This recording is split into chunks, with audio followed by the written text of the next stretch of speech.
Hai adik-adik Sobat Eksis, bagaimana kabar kalian hari ini? Semoga kalian semua dalam keadaan baik dan sehat. Berjumpa kembali dengan Kak Ella di channel Edukasi Eksis. Tempatnya kita belajar dan berbagi wawasan. Pada video kali ini, Kak Ella akan mengajak kalian semua untuk belajar tentang teknik dasar dalam bermain peran.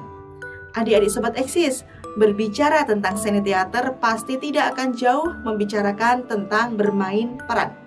Karena seni teater adalah kesenian yang mempertunjukkan drama yang ditampilkan di atas panggung. Untuk mempertunjukkan drama yang baik, maka seseorang harus mengetahui tentang teknik dasar bermain peran. Nah, untuk mengetahuinya, yuk kita simak video ini sampai selesai. Adik-adik Sobat Eksis, teknik sendiri berarti cara atau metode dalam melakukan sesuatu dengan baik, benar, serta aman. Jika dikaitkan dengan seni peran, maka dapat kita pahami bahwa teknik dalam bermain peran adalah cara atau metode atau pengoptimalan dalam membawakan peran yang ditunjukkan dalam pementasan. Teknik dasar dalam bermain peran sendiri ada bermacam-macam jenisnya, seperti latihan olah tubuh, latihan olah rasa, latihan olah suara atau vokal, latihan ingatan emosi, latihan konsentrasi, latihan imajinasi, dan latihan olah ruang. Mari kita pelajari satu persatu tentang teknik dasar tersebut. Yang pertama, latihan olah tubuh. Olah tubuh adalah latihan dasar yang bertujuan untuk menjaga stamina, kelenturan tubuh, serta mencegah terjadinya cedera saat bermain peran. Latihan olah tubuh dapat dimulai dengan melakukan peregangan otot dan juga seluruh persendian. Peregangan otot saat pemanasan dilakukan secara bertahap agar otot tidak kaget dan mengalami kram. Berikut ini adalah beberapa latihan olah tubuh yang bisa kalian lakukan sebelum bermain peran.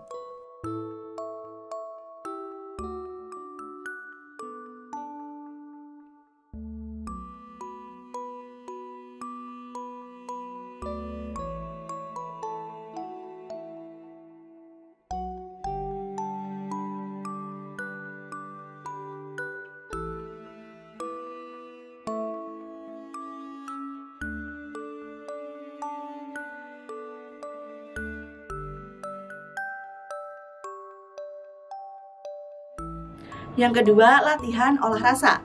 Latihan olah rasa adalah latihan yang ditujukan untuk meningkatkan imajinasi serta penghayatan.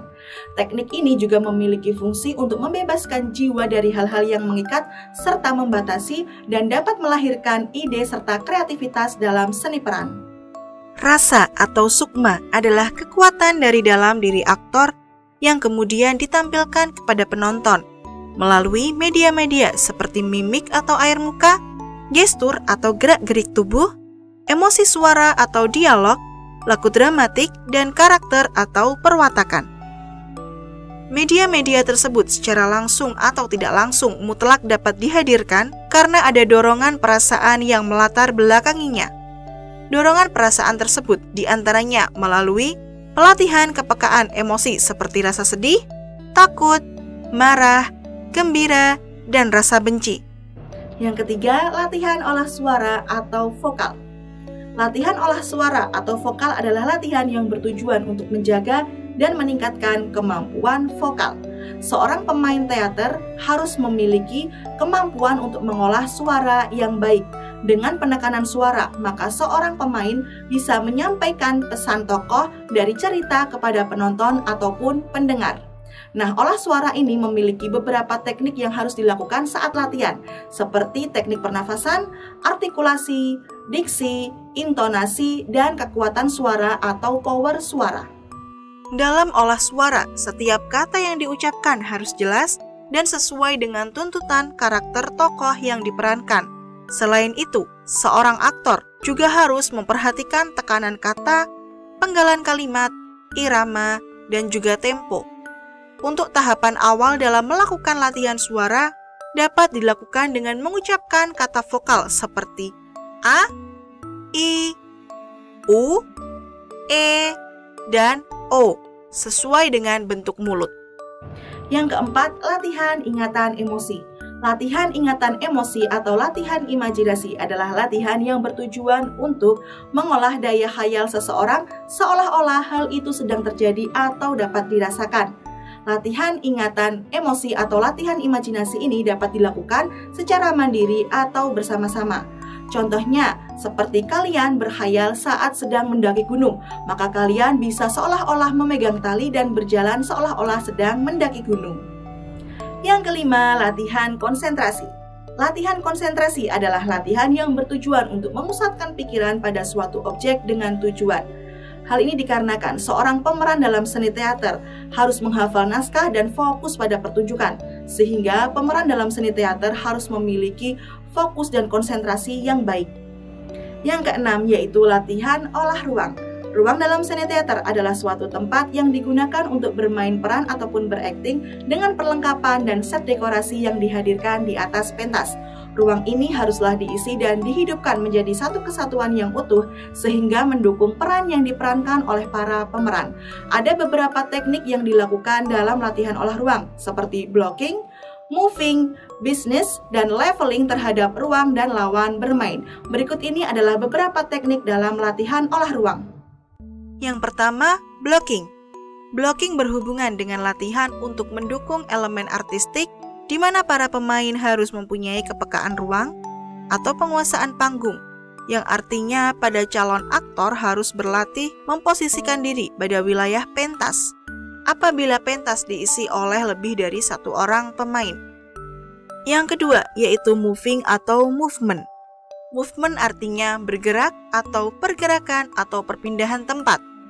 Pergerakan atau perpindahan tempat bagi seorang pemain dapat dilakukan ke depan, ke samping, ke belakang, mendekat atau menjauh asalkan perpindahan yang dilakukan pemain tidak menutup atau menghalangi pergerakan pemain yang lainnya.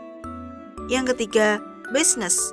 Business adalah usaha pemain dalam membunuh dari rasa membosankan, kejenuhan, kebingungan atau kekakuan dalam berbuat sesuatu dalam mengisi kekosongan waktu yang terjadi ketika berada di atas pentas. Dengan kata lain bahwa bisnis adalah suatu tindakan atau upaya menanggapi peran yang dibawakan dengan bantuan hand prop atau improvisasi tangan atau peralatan tangan seperti benda yang digunakan. Bisnis dalam seni peran sangat tergantung pada peran yang dibawakan oleh para pemeran dengan daya dukung hand prop apa yang memungkinkan seperti memainkan topi, memainkan tongkat, memainkan dasi, dan lainnya sesuai dengan properti yang digunakan pada fisik atau properti lain yang tidak digunakan pada fisik pemain, seperti benda-benda atau properti pentas yang berada di atas pentas. Yang terakhir, leveling. Istilah leveling dari asal kata tingkatan atau level. Oleh karena itu, dalam konteks seni peran, leveling merupakan pengaturan tinggi rendah pemain dalam ruang pentas. Pengaturan tinggi rendah pemain baik personal maupun grouping selalu dilakukan bahwa pemain yang berada di belakang pemain lainnya hendaknya memiliki kesadaran harus lebih tinggi dan pemain yang berada di depan pemain lainnya harus memberikan level rendah agar keduanya tampak menguntungkan untuk terlihat oleh penonton. Nah, itulah tadi materi tentang teknik dasar bermain peran. Semoga dengan materi ini adik-adik semakin bertambah paham ya. Cukup sekian penjelasan dari Kak Ella. Jangan lupa untuk like, komen, dan share video ini ke teman-teman kalian semua agar teman-teman kalian dapat belajar bersama di channel Edukasi Eksis. Oh iya, jangan lupa juga untuk subscribe channel ini ya. Terima kasih, bertemu dengan Kak Ella di video-video selanjutnya. Sampai jumpa.